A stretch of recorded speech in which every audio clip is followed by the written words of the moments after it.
Hello. Welcome and good evening. Welcome to the Performing Arts Center. This is our first program since the pandemic. Welcome to Newport's diverse paths to an American dream. Join the conversation.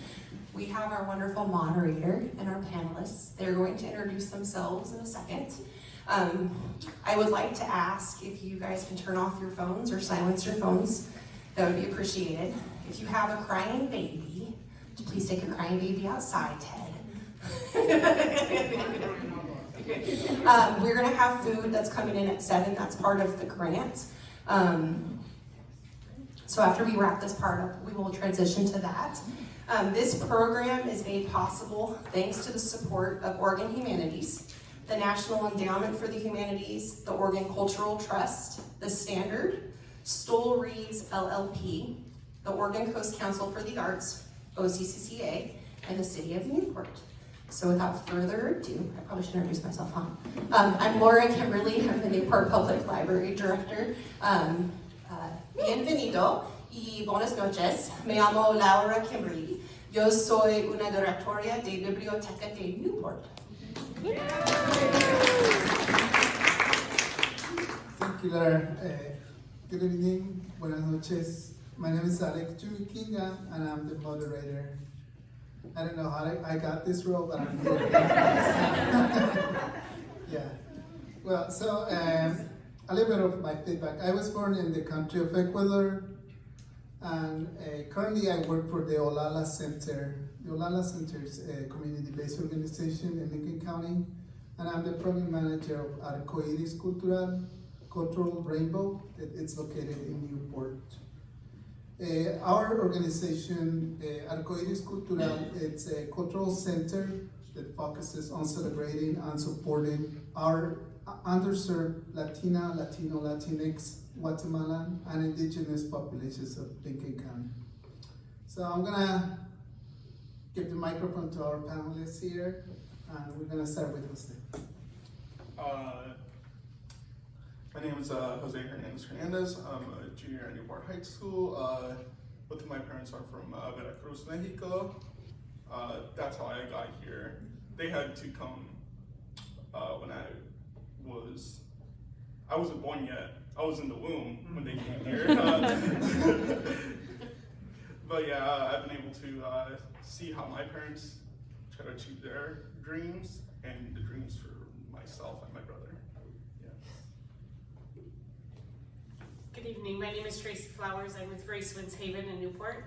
We serve the underpopulated homeless community and others in need in our community with things to help them start to achieve the American dream. And so we're seeing people every day trying to achieve goals to make their life a better situation.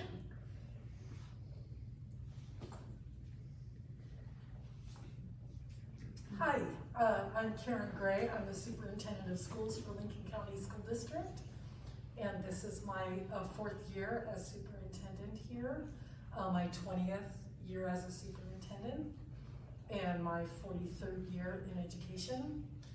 And I'm also the president of the Newport Symphony that does their stuff in this building, so thank you. I'm Kathy Sewell, and I'm the managing director, I don't know what you want to call it, manager of employment services at Exceed Enterprises. Exceed is a pretty new organization in this community, but the services that we do are something that have been here for almost 20 years. We work with people with diverse abilities. We've helped find them jobs. We help them maintain their jobs. We help them learn and live their American dream. We used to be Shangri-La, and that's a lot what people recognize. But Shangri-La, part of what happened, and we'll be talking about that later, how COVID affected this. But when Shangri-La left, there was going to be a huge hole for our people. So basically I talked a group into coming out and taking over, and I moved all of our staff from Shangri-La into Exceed, so that we didn't lose any services for any of the people that we were serving in jobs. We did lose them in housing, and we did lose them in day services, but we have maintained their jobs, so we're very happy about that. So Well, so I'm going to start this conversation with the first question that I have here is, please tell us a BIPOC, Black, Indigenous, people of color, person in the community, not a family member or celebrity, that inspires you to continue your work and advocacy. I'm going to start with anyone who's closer to the microphone. Hello again. The person that I thought of when I saw this question was a young man that we're serving, and we've been serving him for a long time. He's from the reservation, lives on the reservation, but gets services from us. And I call him a young man, but I think he's like 57. I'm not really sure. But he is my inspiration to continue to do the work that I want to do, because I see him and what benefit he gets out of being out in the community and doing work in the community and being accessed. That's really helped me understand, not only for myself, but he's got a dual barrier between being an Indigenous person, but then he's also a person with a severe disability. So that keeps me going. I can't tell you his name though, but he's wonderful. So I think the person that I thought of several, a hard time coming down to just one, but I think the person I'd like to highlight is Santila McKinley, who is a board member for the Lincoln County School District. She was born in Tonga and has many, many colorful stories about her life there and growing up as kind of a, and I think she would let me say this, kind of a wild problem child who would do all kinds of funny things and ended up getting herself put into a boarding school, but who most recently has been the leader of the Seashore Literacy Program in Walport, and up till very recently. And a little story, walking around with her at the National School Boards Association conference in San Diego 2 months ago. We were walking back from the convention center, and there was a young man on the street who was obviously in a pretty bad state. And frankly, I was walking right by, and she said, "Oh, wait a second." And she turned right to the person, kind of dipped down. He was sprawled out on the ground, and she greeted him. She looked him in the eye. She gave him her box of leftover food, and they were chit-chatting, and then we walked on. And that's the kind of person that she is. She is all for children, all for reading. She's done a lot of work in Washington, D.C., and I have nothing but admiration for her. So the person that instantly came to mind when I was reading your question was my old neighbor. Her name is Elio Santiago. She's from Oaxaca. She moved to Connecticut recently because she actually bought a house in Connecticut. And overall, the stuff that she does for her family and for everybody else around her, it's inspired me to continue going and continue pursuing what I believe my American dream is. And overall, seeing her buy a home at the age of, I believe she was 40, it inspired me to one day be able to do that. Yeah. I also had a hard time choosing one person, so I didn't. I am inspired by many people of sorry, I can't speak tonight. Black Indigenous people in our community. Watching our clients strive to find housing, to find work, when they are the minority in such a community as ours, has inspired me to want to be more like them. I see them. We had one gentleman, he got his stimulus check and he got the things that he needed to move his stuff forward, and instantly went out and started helping other people in his same situation to better their situation. And that's who I want to be, and that's who I hope that our community wants to be. Those are great answers. Thank you. I'm gonna move on to the next question, and this one's, it's, how has the rising cost and accessibility of higher education affected the people in your community? The people that I work with tend to believe that higher education is not an option for them. Whether it be that they have a disability like not being able to read or write, or the financial support or family support to get through college, or any form of higher education, trade school, community college, any of that, they really feel that it's an unattainable goal. And as things are going up, that makes it even more difficult for them.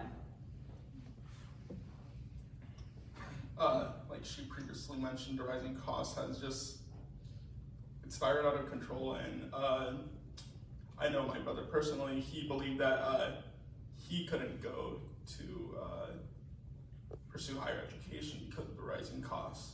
Obviously he was able to do that, but after 2 years he dropped out of pursuing higher education because the costs, and overall the rising cost has taken away a lot of opportunities away from my brother, who I tend to look up to and use as an example for what I want to do.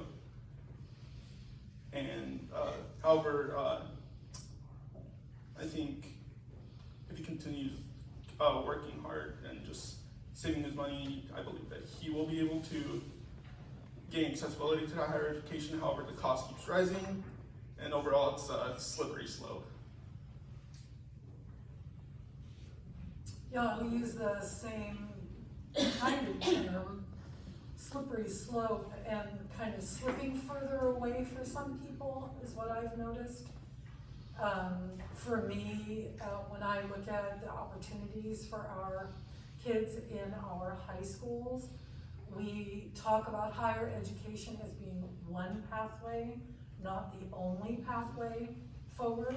But what we don't want to do, and I'll say this again, what we don't want to do is pigeonhole any student into any pathway, so that if a student wants to be able to go to higher education, be it through a 2-year college, 4-year college, university, or whatever, we don't want anyone to not be able to have that opportunity.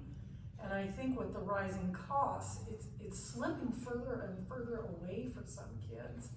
One thing that we have in our district K-12 is a program called AVID, and AVID stands for Advancement Via Individual Determination.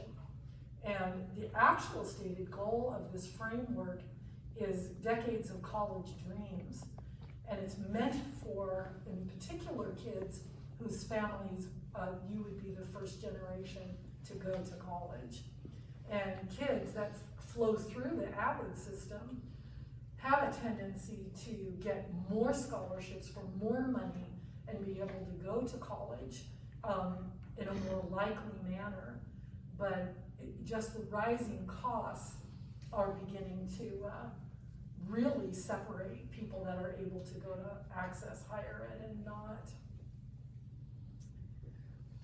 My population is very much like the homeless population, as Tracy said. Most of them, not all of them, don't even think about college as an option. It's not something they really even want to attain a lot. Their biggest motivation is they want to get independence. And that means earning their own money and being able to feel like they're not dependent on the system, but that they can have some control over that. So education isn't usually a part of them, but there are some that, the other thing that's been really helpful is there's programs now that where our students, the people that I serve, get to go to the high school, and it's called Excel program. Karen knows I'm really gonna brag about this, but they get to stay through age 21.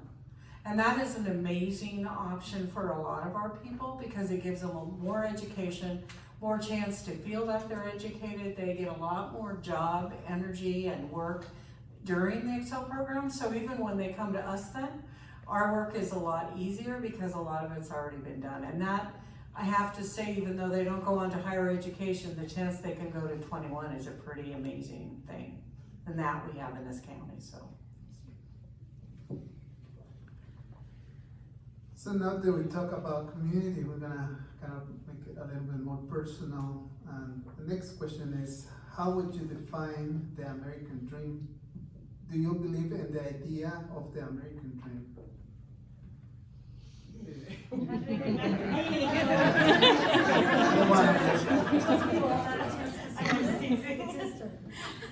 All right. The American dream.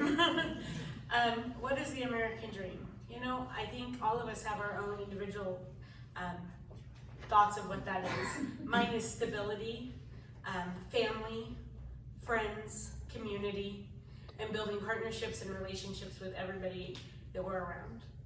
And I absolutely believe in the idea of the American dream, and I believe that it's fully attainable. I would define the American dream as pursuing what you believe in and achieving it directly, no matter how much time you can put into it, because it's achievable. However, you will have to put a lot of hard work into it. I do believe in the idea of the American dream. However, it's becoming more and more difficult to necessarily achieve the goals that you set for yourself.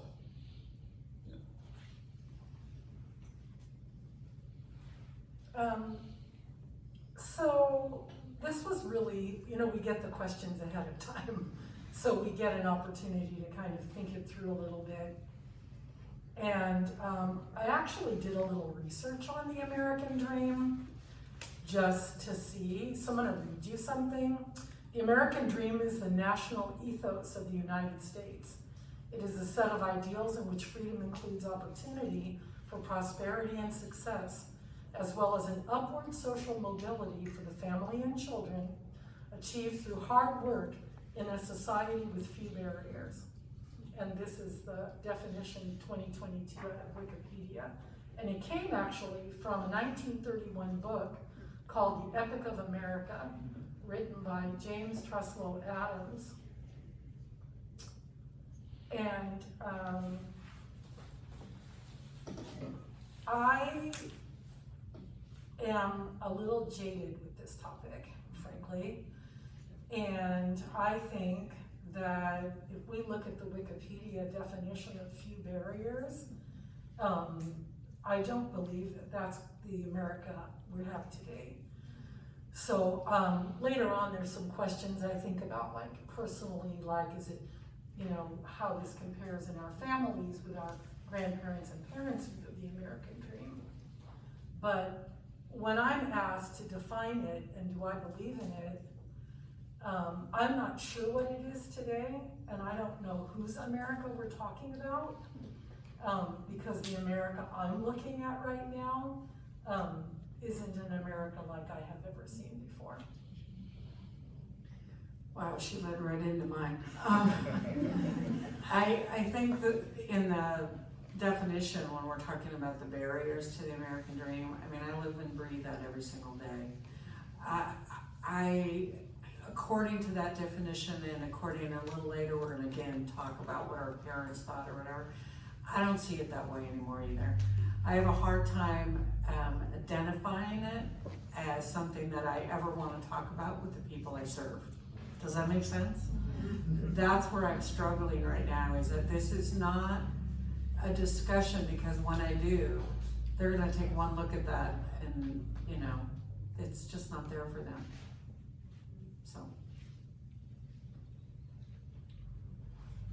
So the next question is, how did the pandemic affect your goals and your path to achieving your American dream?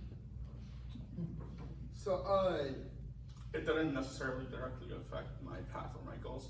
However, I saw how it affected my parents, and that overall had an impact on me. They lost a huge chunk of income due to the pandemic, and it hindered their ability to necessarily provide for me and provide for my brother. However, as we went further on during the pandemic, through the purchasing that I mentioned in the first question about somebody who's Black, Indigenous, or person of color, she was able to find my parents a job, and with that, they were able to provide for me and my brother again. And overall, like you said previously, you know, there's a lot of barriers, and this only heightened those barriers that we have to cross in order to achieve the so-called American dream, whether they be financial or as a whole. Like, racism is a big barrier in America that we face currently today. It still exists. So it didn't necessarily affect my goals and my path. However, I know that it affected how I was going to achieve my goals and my path due to the impact that I received from my parents.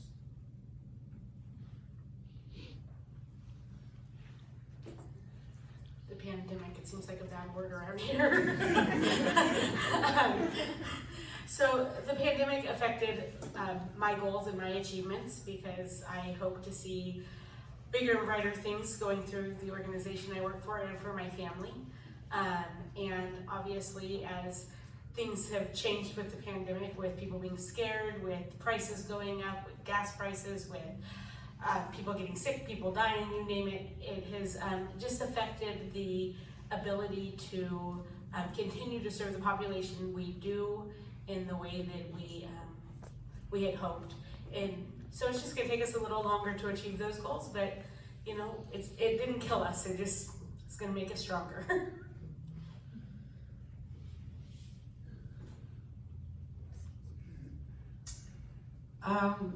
For me, when I think about how the pandemic approached myself was one thing, but when it approached with me, I was able to keep my job. I was able to do those things. I was able to buy everything, but a lot of the people I served did not. And so even though I was able to maintain myself, my real dreams about what I think is American dream is that everybody will have the capacity to work and to be. And that didn't happen. And a lot of it in this community, what was really sad, and I talked about it earlier, is that because of the lack of staffing, because of COVID, the lack of accessibility, the fact that our client, the people that I work with, are very susceptible to COVID, their isolation for 2 years really knocked them for a loop.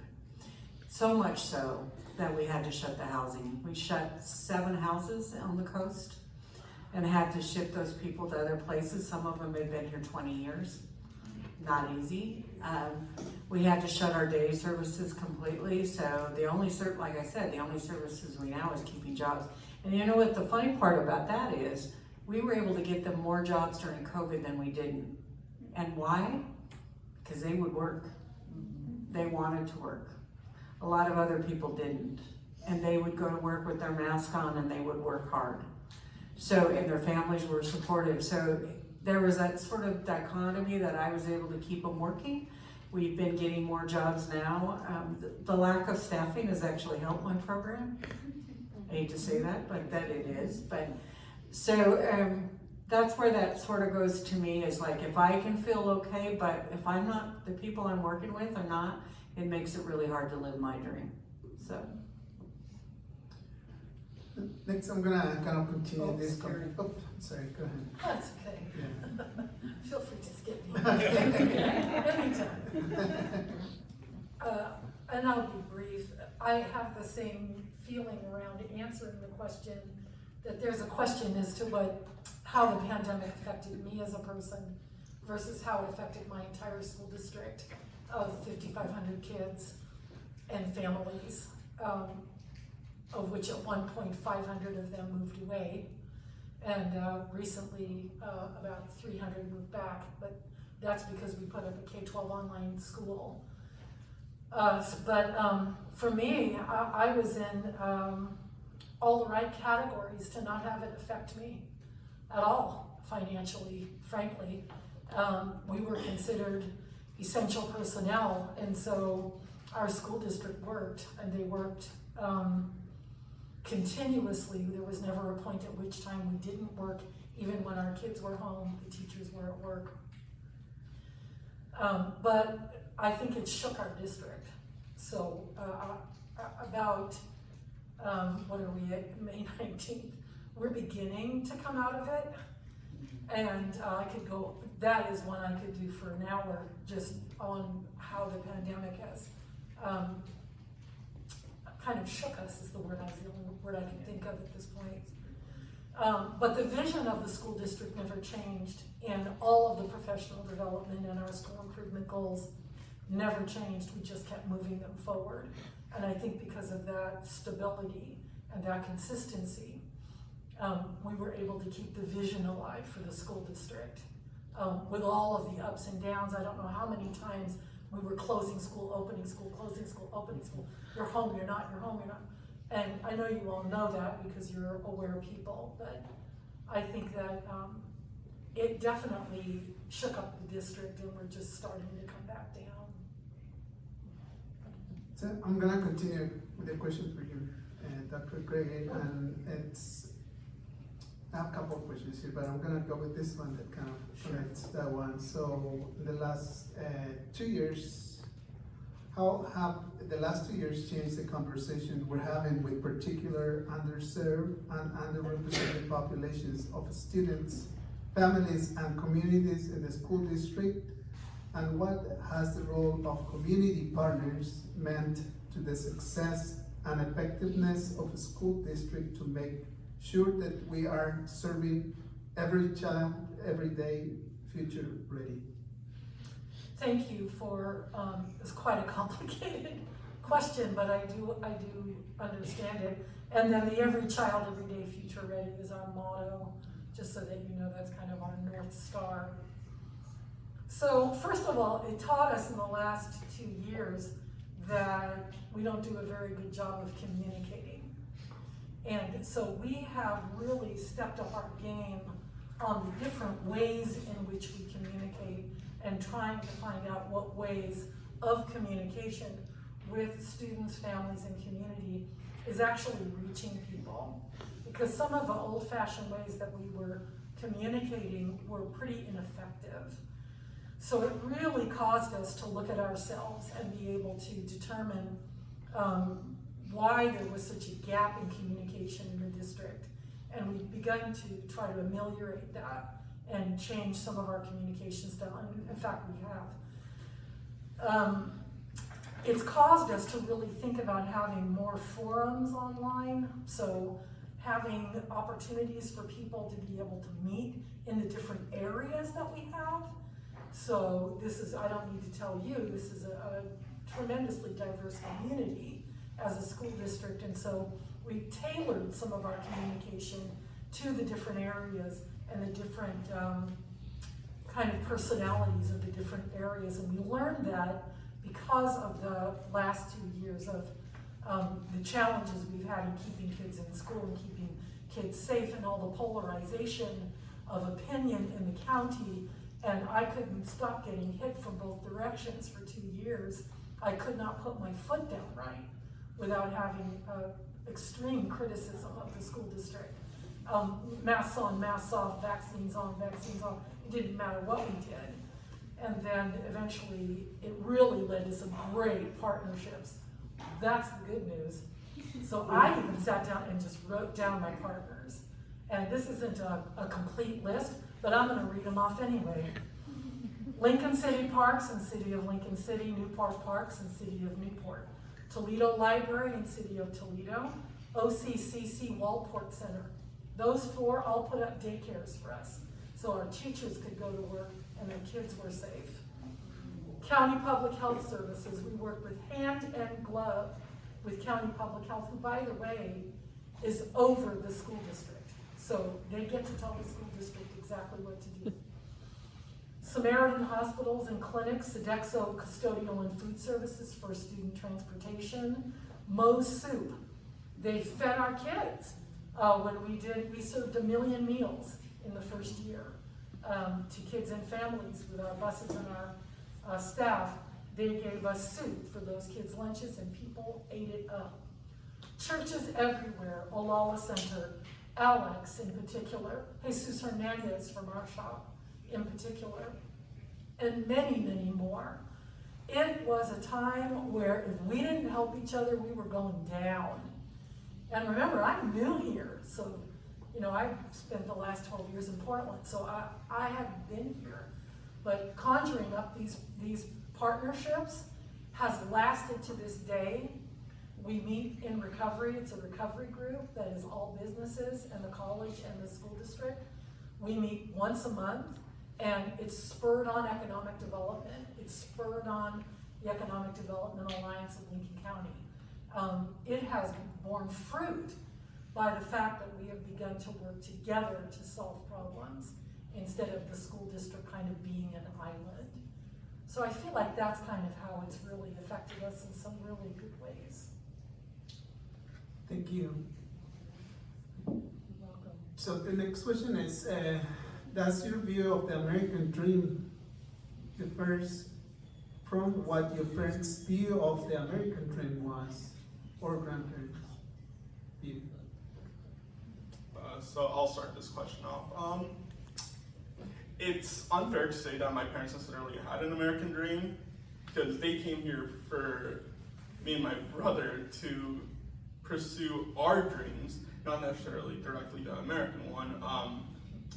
However, their dream was for us to grow up safely, grow up with food, money, shelter, all the necessary necessities, to just live comfortably and to not necessarily have to worry about our financial situation, our housing situation.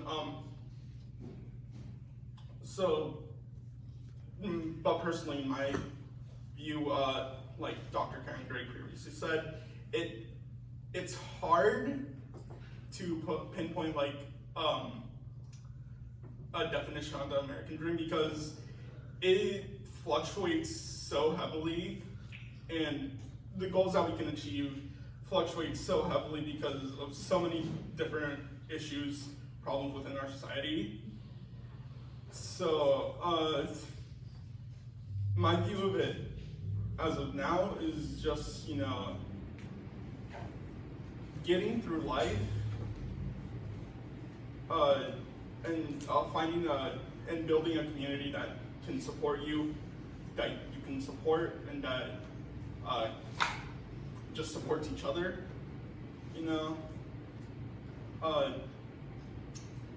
So like I said previously, it greatly differs from what my parents' view was, since they necessarily didn't have a view on what the American dream was. I love what you said earlier, Dr. Gray, about this isn't the America that we grew up in. This isn't the American dream that our parents had, because we're in a different time now. However, I fully believe that my views of the American dream falls right off the apple tree from my parents. My parents, they always believed that it was community and family first. It was stability. It was keeping a core group of people that would support you if something happened. It was a love and compassion for the community that we live in. And I absolutely believe that I fell right there beneath them, and they got it from their parents and grandparents as well. So I believe even though it's changed, you can still keep some of those goals.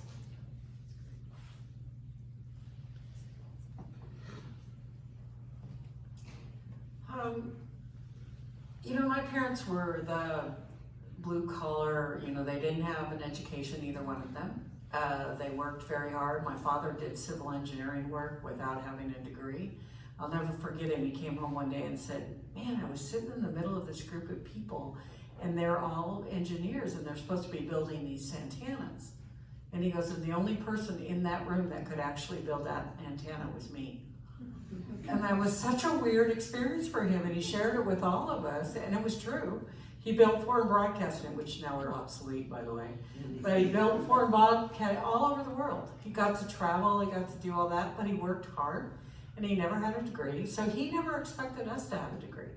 That was never an explanation for any of us. We all just said as long as we could work hard. He taught us the best work ethic. I think all three of us girls had it. I am the only graduate of the daughters, and my son is the only graduate of the other kids. So I live in a family that hasn't always said that education, well, they all gave me a big party when I got mine, which by the way, was 3 years ago. A little late to go back and get your degree. So that was pretty exciting for my family, and so it was really fun, but it isn't important to them. So their American dream was about working hard, supporting your families. They never included higher education in that dream. Where nowadays, a lot of people, that's part of the actual dream. But I've seen it that you can do it without it. You know, you can get what you need to do. So even though I got my degree, I'm not using it. It has nothing to do with what I'm doing for a living. But I got it.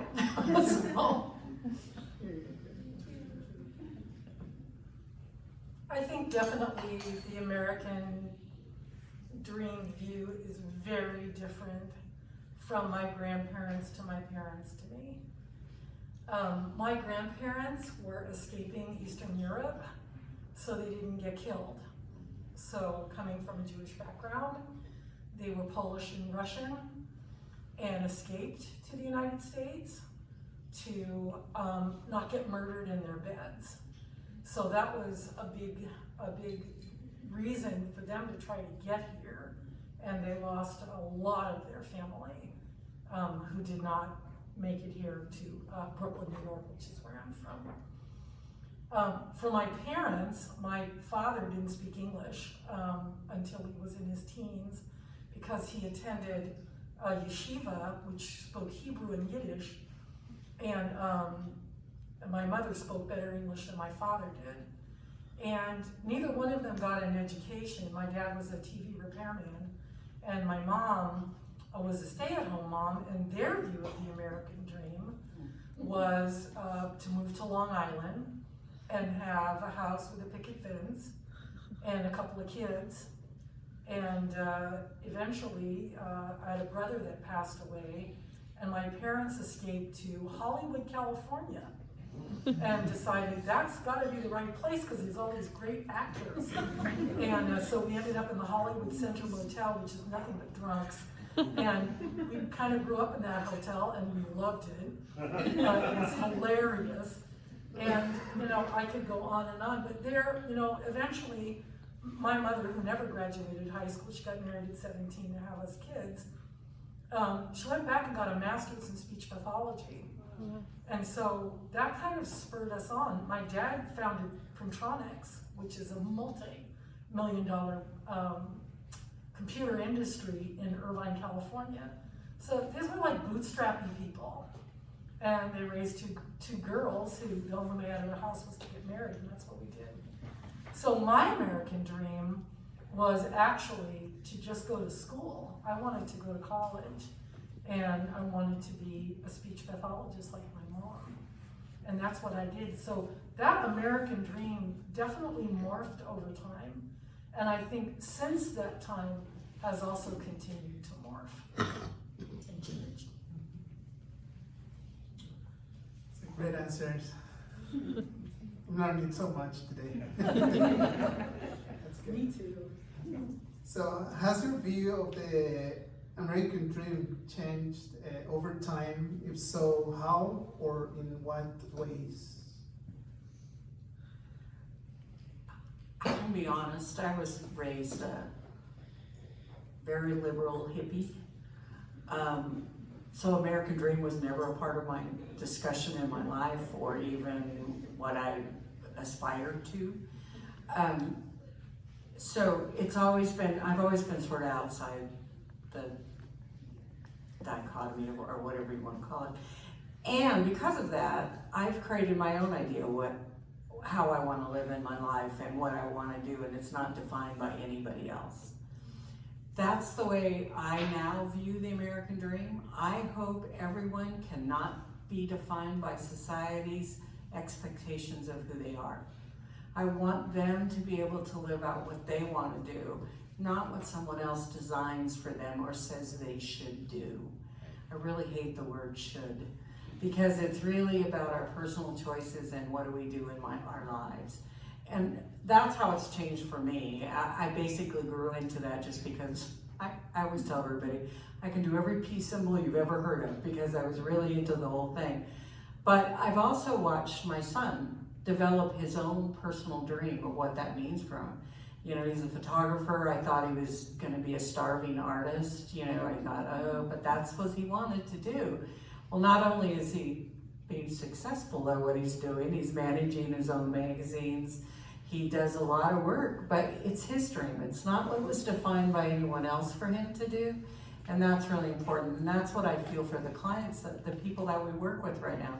I want them to design. I don't want someone to tell them, you should just do janitor work, which is what we get a lot. Our people can do way more than that. And I want them to dream that big. I want them to dream about what best fits for them.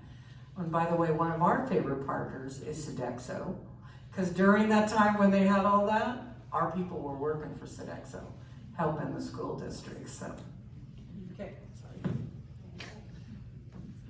Go Sodexo, they're good. So I will say that my view of the American dream has completely changed.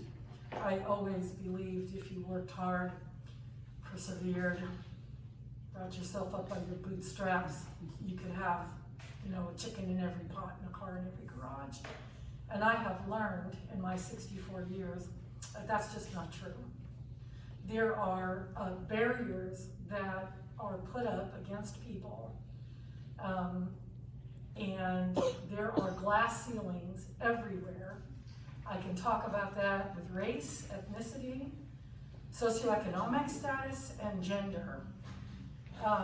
As a female superintendent in a state that is systematically firing us, terminating us, making us feel afraid, I never thought about that before. I thought, what? Just work hard. That's the American dream. You know, you're not succeeding because you're not working hard enough. But there are other barriers, and I have become aware of them in a way that I never dreamed. And I feel very, feel that people are held down by those barriers, and it's really up to all of us to be awake and aware and open our eyes and try to help everybody be able to get to whatever it is, as she said, the dreams that they have. But I don't think it's as rosy a picture as I thought it was before. Similarly to what Dr. Karen Grace said, when I was very young, I used to believe that you just had to work hard, get money, you know, do whatever you want with that money, obviously, but, you know, invest into yourself, just work hard, you know, continue at it until you die, you know. But, for me, it has become more of a, you know, set your own pathway, build up, and kind of like what you said, you know, don't listen to anybody because their dream is different from your dream, you know? Everybody has their own personal struggles. You could just take that old-fashioned, you know, work at it, apply it to yourself, however, don't stick to it because it could always fail. You always need road bumps, such as a pandemic, that was completely unexpected, you know, and you have to divert your path, you know, just keep going. But that old school rhetoric of, you know, hard work continues to pay off, it really doesn't, because there's a lot of obstacles that just prevent us from having that hard work necessarily equate to success.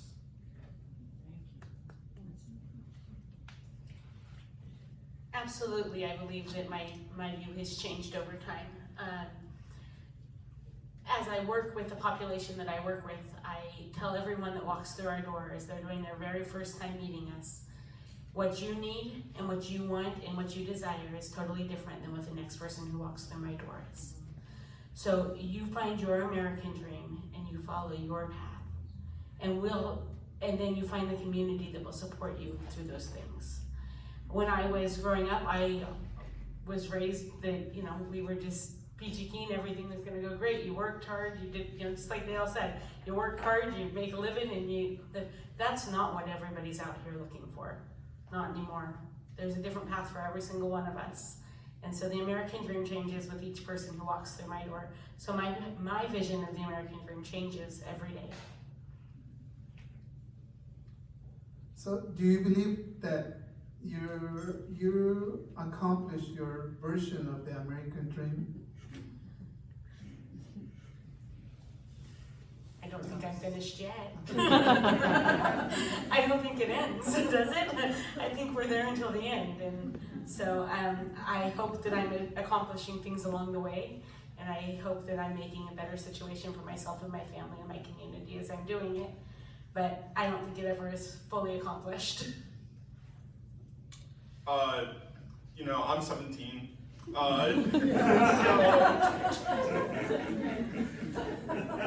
If there is a dream for me to accomplish, I'm a long ways from it. I still have to, you know, graduate high school first off. But it never really ends, you know. You kind of just have to keep like working at it. Obviously, you could set milestones for yourself, you know, and once you achieve those milestones, you could say that you've achieved your version of the American dream. However, since there's a lot of bumps in the road to achieving that American dream, it could be a while before, you know, you necessarily quote unquote achieve it. But yeah, it's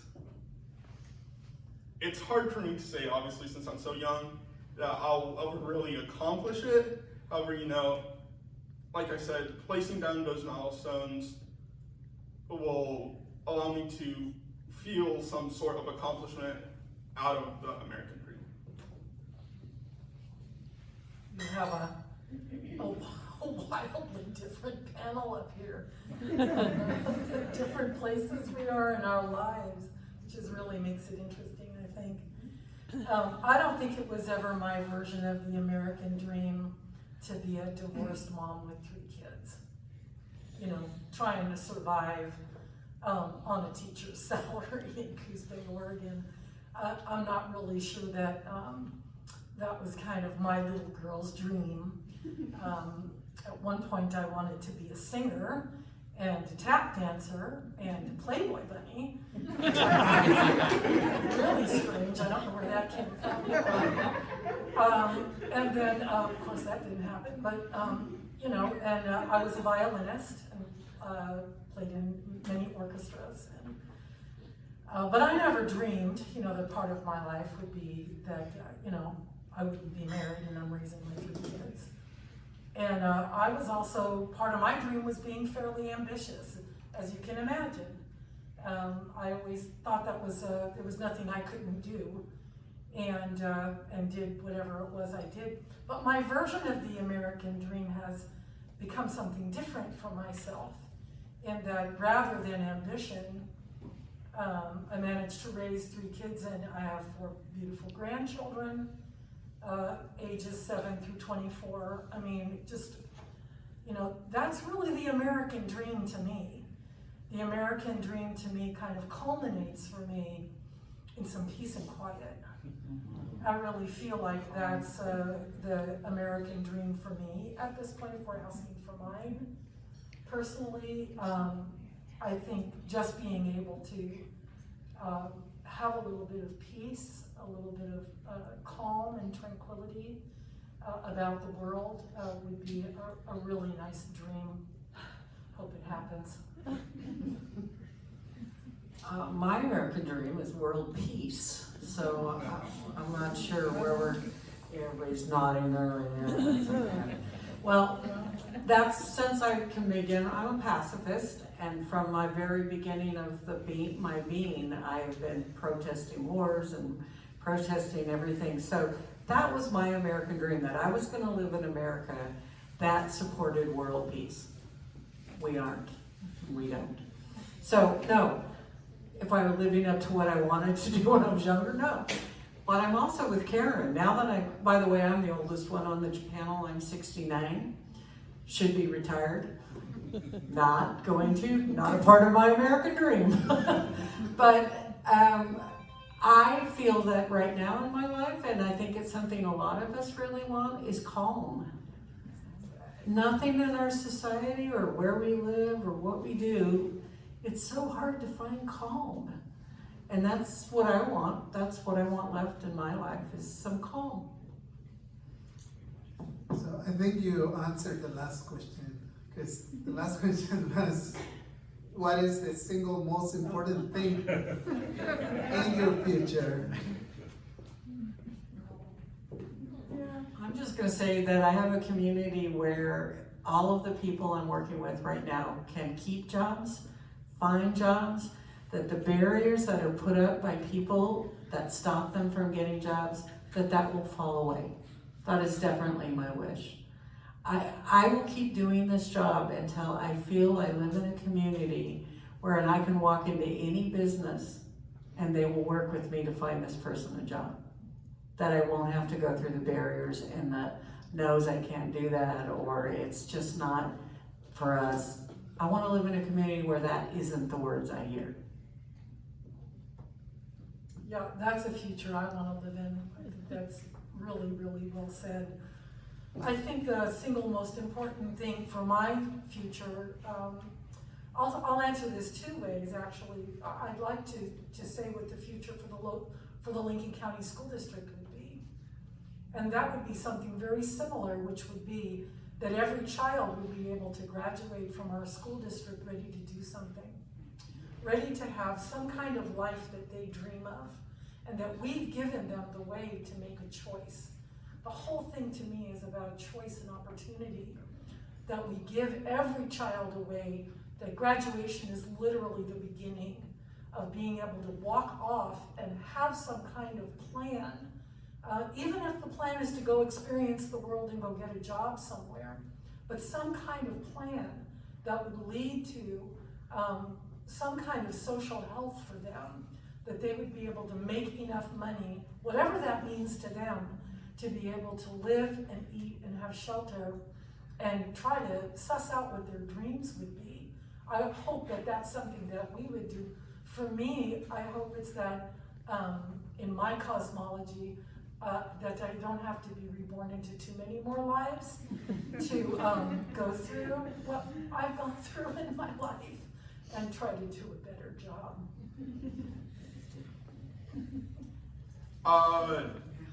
I want to repay my parents for everything that they've done for me. It's their dream for me to own a house, but before I can do that, I want to get a house for them. You know,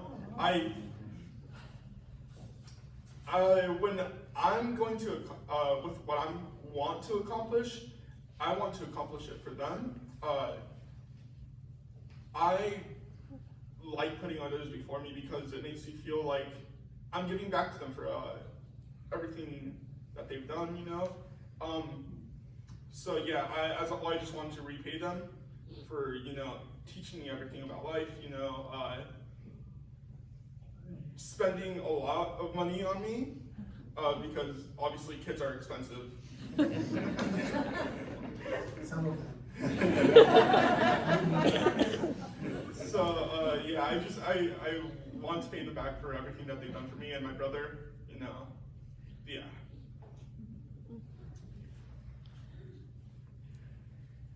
Single most important thing in my future is I would like to see our community acceptant of all walks of life.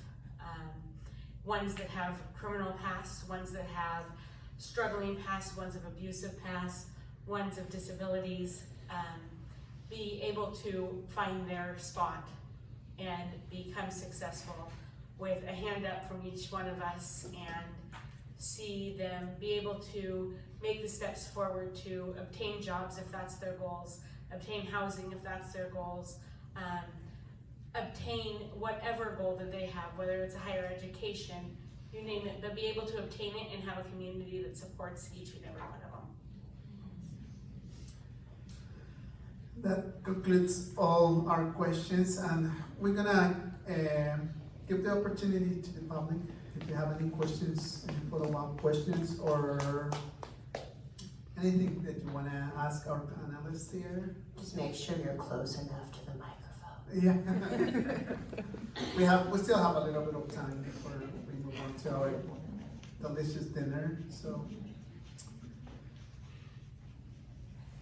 I'll encourage any one of you to ask a question. Wow.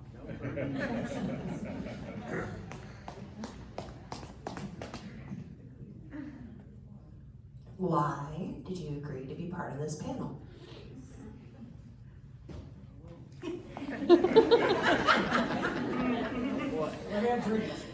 Because you asked me.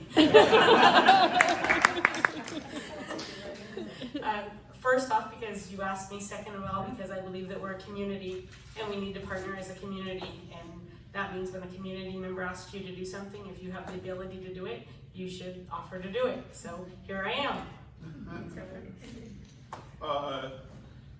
Same answer as her. You asked me to, but obviously, originally I was not supposed to be up here. I believe Jose Hernandez or Jose Sanchez was supposed to be up here. Unfortunately, he couldn't make it. So I stepped up. Laura asked me directly because I've been involved with their teen library volunteer program, and so I was the perfect candidate. Young and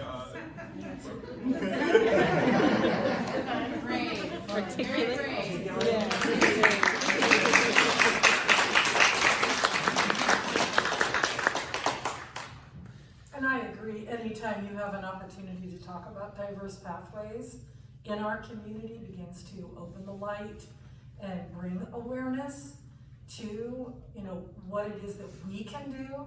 I believe that every person that's sitting in this room came here because you care about this. You care about diverse pathways to the American dream. And the more we talk about it, the more we bring it into the light, the more we're able to deal with the times where the darkness comes in. And it's really knowing that we have each other and we have each other's back when we're talking about issues around equity and inclusion, diversity, and belonging.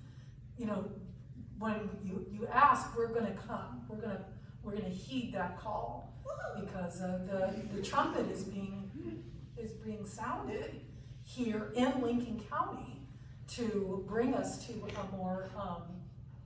a more inclusive conversation, I believe.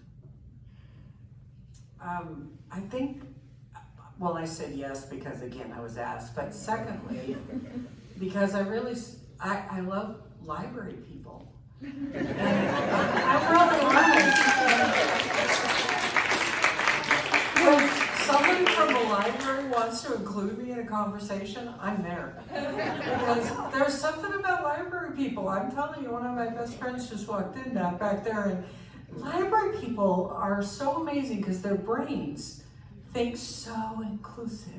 Really And I would do anything. So if anybody from the library ever wants to ask me again, I'll be there. Thanks. So I'd like to encourage someone else to ask a question. I've been living in Lincoln and Newport for over 40 years, and I've seen quite a few changes in that time period as far as diversity. And I'm curious as to how you see the changes over time and the areas where we still need the most work.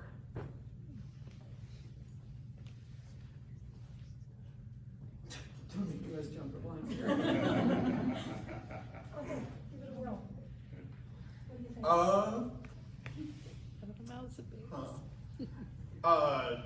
The last part about changes where parts where we still need work, there needs to be a lot more accessibility, specifically for wheelchair-bound individuals. I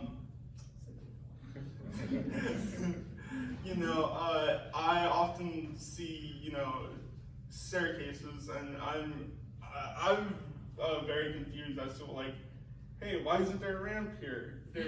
There needs to be, because I think people just need to be more aware about other people and what they have to go through, in terms of accessibility to public spaces, because like I said previously, like oftentimes when there's a staircase, there should be a ramp. And I'm very confused when there isn't. I want to follow right on that.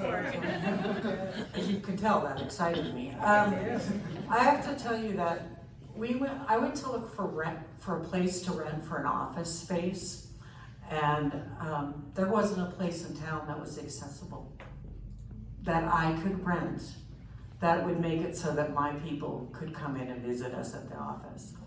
That scared me. And my library friend and I used to have really big talks about that, because it really bothered me that I was still living in a town where that wasn't something that should be a natural thought. That's just what we should be thinking about. So that's why I want to follow it up with him, because, on that, the other thing is the thing that I don't see change, it has been changing a little, but I still have trouble accessing businesses that will employ people with disabilities. And they're such a loyal, wonderful staff, they never leave. Once you hire them, you're gonna have them forever. So that still is a problem in this community. I still have a lot of businesses and employers that say no, they don't wanna do that. I mean, I can give them every argument in the book, but, so that's the other thing I want. I really love that question. I think it's gotta be amazing for folks that have been here for a while, like 40 years. Lincoln County School District will have its centennial next year.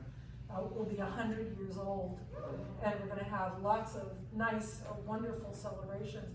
And I wonder how inclusive those celebrations will be. I worry what our connection is to the tribes here. I don't see tribal inclusion in very many of our events, and trying to work together with, Lincoln County School District developed its first land acknowledgement, and it's a really important step in our evolution. But for me, I'm noticing just, again, such a separation. Also, I have to say, in wonderful Latinx events, still a lot of separation, a lot of, it's almost fragmented. I hope that maybe that is something that could change. And then the average cost of a house in this county is $400,000. That has doubled in the last 5 years. How do I know that? I'm on the city's housing advisory. I see my city folks here. And so we discussed this at our housing advisory meeting last week, in that a person to be able to afford to live here, we're driving people out. And it's one of the reasons why Lincoln County School District cannot keep its teachers, because they can't find anywhere to live that's affordable. And imagine the money they're making. Well, what about other people and what they're trying to do to scratch a living out? And I don't have any answers, and I hope maybe the advisory committee will have some ideas as we progress along our conversation. But it can't continue this way. So I'm hoping that maybe we could be more sensitive to how are we going to embrace people that live here, and also encourage inclusion and kind of working together. Like I said, I'm not from here, so I don't know like all the changes you've gone through, but 25% of our school district is Hispanic, and it necessitates that we open our eyes and include people more often.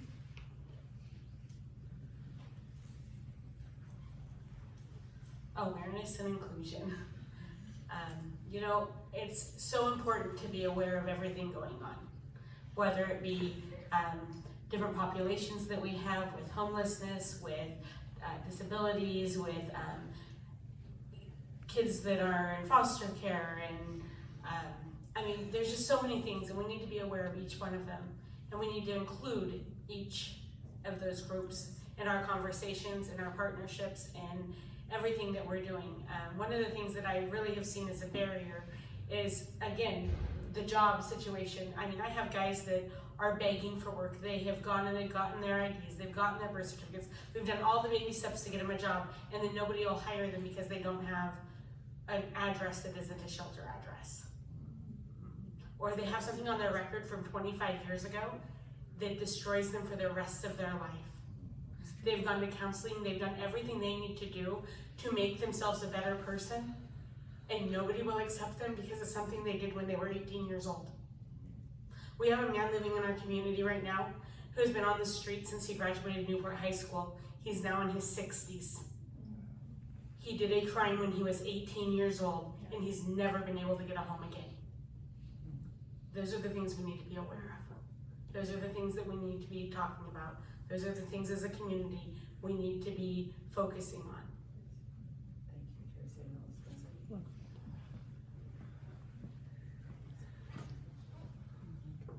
I'm really impressed by those answers. That's really great. I just want to adjust this real quick. Maybe I'll just pick it up. That'll be easier. That way I don't have to stoop over. My question is regarding similar things to what we just talked about. Understanding that we are, as not only a small community, but as a nation, dealing with these issues of houselessness, unfair practices, educational issues, how we support our parents as they age, things like that. What actions as a community can we do to support you guys in your roles as, because obviously we don't have the ability to negotiate and wheel and deal all these things. That's where your seats are, and we would like to know as a community, how can we support your role? Because I feel as a community, the people here would like to see success instead of having multiple generations without jobs, without participating in the economy, without having high education costs that are debilitating, and so we can contribute to our overall society. What actions can we take as a community and individuals? Thank you. Great question. Well, for us at Grace Winds and the population that we serve, there are so many opportunities to be a part in advocating for the changes that need to happen in our community. Go to your city council meetings. When you see something on the agenda that drives you, go and talk about it. Go be a part of the solution. If you hear that there's a volunteer opportunity, go and volunteer. At Grace Winds, we have 3 volunteers that run a program that runs 60 people through their doors almost every day.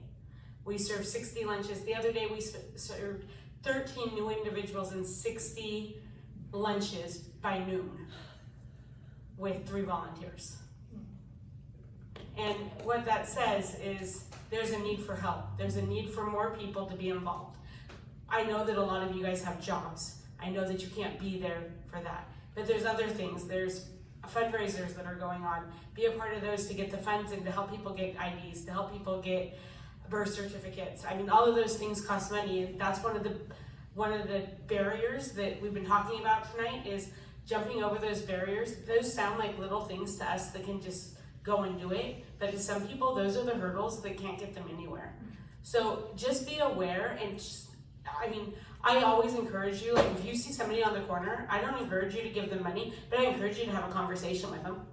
Ask them who they are and how they got there, and then see how you can help them strive for something bigger than just the $10 they want for lunch, or the gas card, or the whatever. What can you do to build them stronger? So have a conversation. When you see somebody and they're enticing this to you, you're like, I wonder what puts them in that situation. Ask. They're not afraid to answer. They're just looking for help too.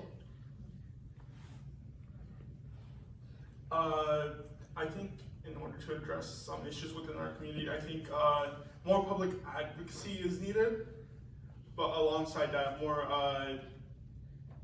more accessible information regarding these problems, because I know that not everyone knows about the issues that people face within our community every single day. And I think more accessibility to that information is necessary in order for the more people to talk about the problems, more people to know about those issues that people are facing in our community every single day. That's right.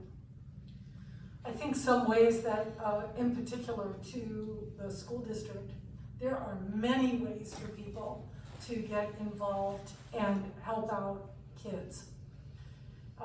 What we did a series of 5 forums over the months of February, March, and April, asking parents about a piece of work we're doing called the Student Investment Account. And that is a very particular piece of legislation, and without going into the details. And we were asking folks in the community, what was it that you wanted to see more in the schools that you are not seeing right now? Arts, they wanted to see life skills being taught, and they wanted to see more volunteerism in the schools, not only from the community, but from parents of students. Those were very common across the 2 or 250 people that we talked to. So site council, everyone can get involved in that. That's still in the law, and we're still required to have them. And that's where you meet with the school once a month. Budget committee, we have our first budget committee meeting on Tuesday. Woohoo! So much fun, but it's still an opportunity to get involved with the school district. And we have budget committee members that run on a term just like any other board. We have Aspire, where people go to the high school, particularly in Newport High School. Melinda Dye there. And people just come in from the community to help kids learn about college. That is very specific to college. We actually have an Aspire program in all of our areas now. Read to kids. Go to the school and just go read to kids. We will figure out a way to do that with you. Children love to be read to, and they're a blast, and they'll make you love life again by going. When I get down, I just walk over to Sam Case across from my office and go see some kids, because reading to kids is really, really awesome. Learn about the district and talk directly to us rather than to Facebook, because you're really not getting the truth every time on the Facebook pages that are out there. If you've got a question about what the district is doing and you don't like something or you're concerned, please contact us, look at our webpage, see some of the information. Just get educated about the school district. I feel like that is just so important. Join boosters, mentor kids, find out the facts and show up. We'd love to have you. Specifically to my population, help us work on the accessibility issues in this county. It's all across the county. We're going to be doing a lot more work in the next 6 months around sites and areas that we have found where our people cannot get to. Talk to either, if you own a business, hire somebody, and if you don't own a business, refer a business to us to hire somebody, because we need more placements. We need places to put people. That's really important. And then another new thing that's happening, it's not new, but it's coming back. Special Olympics is back in session again, and they need all kinds of volunteers. If you ever played bocce, you should go play with them on Fridays at the Sam Case School. It's hilarious and so much fun. So really, Special Olympics is looking for all kinds of people. That gives you a real exposure to the people that we serve. And it also helps them be able to stay active and out in the community again. So 3 basic ways. Thank you. Great question, by the way. Thank you. Well, thank you so much. I think we are about our time. I'd like to thank you all for giving me the opportunity to be here and ask those questions I wanna just also highlight that the amazing work that you all are doing in our community, no matter what background or what ethnicity you come from, we all together in this. And I know that if we work together as a community, we all are gonna accomplish our American dream. And we are doing this right now, and I feel like if we continue this path, we'll, gonna bring in more people to accomplish that dream. So I think it's time for announcements. Can we give them a round of applause?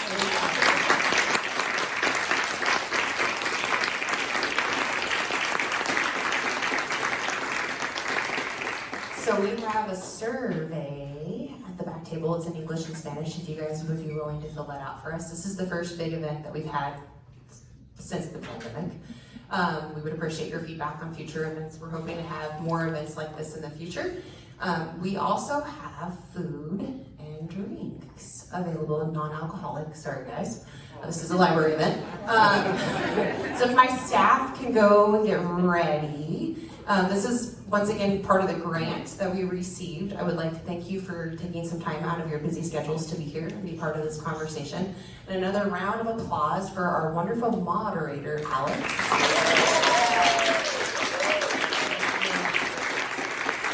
And for our 4 panelists.